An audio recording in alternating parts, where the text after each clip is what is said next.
দেখেন, ঢাকা মেডিকেল এমন একটা জায়গায় যদি জাতীয়তাবাদী দল ক্ষমতায় আসে, সর্বপ্রথম জাতীয়তাবাদী দলের কাছে আমি এবং আমার ব্যক্তিগত পক্ষ থেকে আমি সবার কাছে রিকোয়েস্ট করব, যদি আমাকে কথা বলার সুযোগ হয় তাহলে আমি সর্বপ্রথম বলবো যে মেডিকেলের চিকিৎসা সেবাটা নিশ্চিত করার জন্য এই ঢাকা মেডিকেল হসপিটালকে স্বৈরাচার শেখ হাসিনার সরকার লুটে পুটে শেষ করে দিয়েছে। এইখানের যে ভঙ্গুর অবস্থা, মানে লোকজন বসার মতো জায়গা নাই, দাঁড়ানোর মতো জায়গা নাই, চিকিৎসা সেবার কোনো নিশ্চয়তা নাই।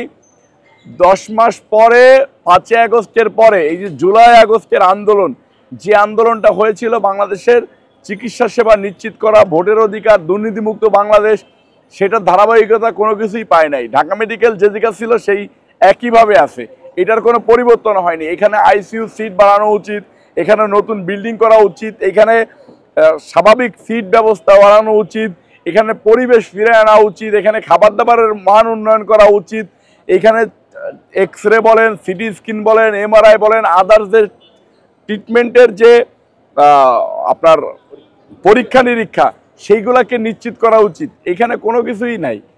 দেখেন, আওয়ামী লীগের কিছু দুষ্কৃতিকারীরা আমাদের কৃষক দলের একটা ইউনিয়নের যুগ্ম আহ্বায়ক ভাসান, তাকে কালকে এই পিছন দিয়ে ছুরি মেরে, মানে বাটাল মেরে একটা কিডনি 2 ভাগ করে কেটে ফেলেছে।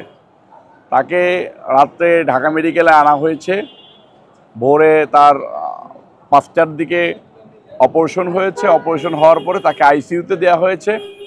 আমরা ভাসানকে দেখতে এসেছিলাম, সাথে আমাদের কিছু নেতাকর্মীদেরকে প্রশাসনিক কর্মকর্তারা টর্চার করেছে, তারা খুবই খারাপ অবস্থায় আসছে, মানে এমন সিচুয়েশন যেটা বলার মতো ভাষা নাই। তাদেরকে ঢাকা মেডিকেলে দেখতে এসেছিলাম এবং বিএনপির ভারপ্রাপ্ত চেয়ারম্যান জনাব তারেক রহমান সাহেবের নির্দেশনায় তাদের চিকিৎসা নিশ্চিত করার জন্য এসেছিলাম।